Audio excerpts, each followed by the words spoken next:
ব্রিগেডের ময়দানে প্যাটিস বিক্রেতাকে কেন মারল সৌমিক গোলদার? কেন মারলো? কি কারণে মারলো? মারা উচিত হয়নি সৌমিক গোলদারের। পরিষ্কার কথা, সৌমিক গোলদার কেন মেরেছে? প্যাটিসের মধ্যে মাংস ছিল বলে, চিকেন ছিল বলে, সেই কারণে সৌমিক গোলদার মেরেছে। আচ্ছা, প্যাটিস বিক্রেতা মিথ্যে কথা কেন বলেছে? ভালো কথা, মেরে ভুল করেছে, আমি বুঝলাম। প্যাটিস বিক্রেতা মিথ্যে কথা কেন বলেছে? প্যাটিস বিক্রেতা সত্যি কথা বলতে পারতো যে এই প্যাটিসের মধ্যে ভাই মাংস আছে, আমি অন্য জায়গায় গিয়ে বিক্রি করছি। সত্যি কথা বলতো। মিথ্যা কথা প্যাটিস বিক্রেতা কেন বলেছে? কি কারণে বলেছে? কার কথায় বলেছে? ক্লিয়ার কথা। যদি প্যাটিস বিক্রেতাকে যখন জিজ্ঞাসা করা হয় যে ভাই প্যাটিসের মধ্যে মাংস নেই তো, তখন প্যাটিস বিক্রেতা কি বলছে? না, এটা সবজি প্যাটিস, আমি সম্পূর্ণ নিরামিষ, আমি কখনো আমিষ ব্যবহার করি না। এই ধরনের কথাবার্তা বলছিল এই প্যাটিস বিক্রেতা সিরাজুল। কি কারণে গেছিল ওইখানে? মাংস প্যাটিস নিয়ে কি কারণে গেছিল? তারপরেও সে যদি বলতো যে এর মধ্যে মাংস আছে, আমি অন্য কোনো জায়গায় চলে যাচ্ছি, আমার ভুল হয়ে গেছে, যদি বলতো তবুও মানুষ মেনে নিত। কিন্তু সে মিথ্যা কথা বলেছে। মিথ্যা কথা বলে ওই প্যাটিস মানুষকে খাওয়াতে চেয়েছে। কি কারণে খাওয়াতে চেয়েছে?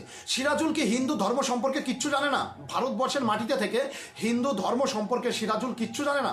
অবশ্যই জানতো যে এইখানে 5 লক্ষ কণ্ঠে গীতাপাঠ চলছে, এইখানে কিছু মানুষ উপোস করে এসেছে, কিছু মানুষ শুধুমাত্র নিরামিষ খেয়ে এসেছে, তো সেইখানে আমার মাংস নিয়ে যাওয়া উচিত নয়। এটা তো সিরাজুল ভালোভাবেই জানে, কেননা সে ভারতবর্ষের মাটিতে থাকে, আর ভারতবর্ষের মাটিতে থাকে মানে সে হিন্দুদের রীতিনীতি ভালোভাবেই জানে, ভালোভাবেই জানে।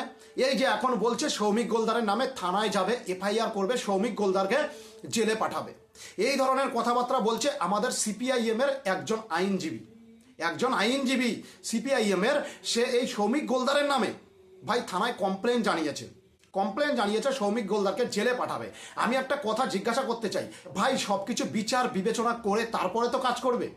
আগে সম্পূর্ণ ভিডিওটা তো দেখবে যে ভাই প্যাটিস বিক্রেতা কিভাবে মিথ্যে কথা বলেছিল, কিভাবে প্যাটিস বিক্রেতা মিথ্যে কথা বলেছিল।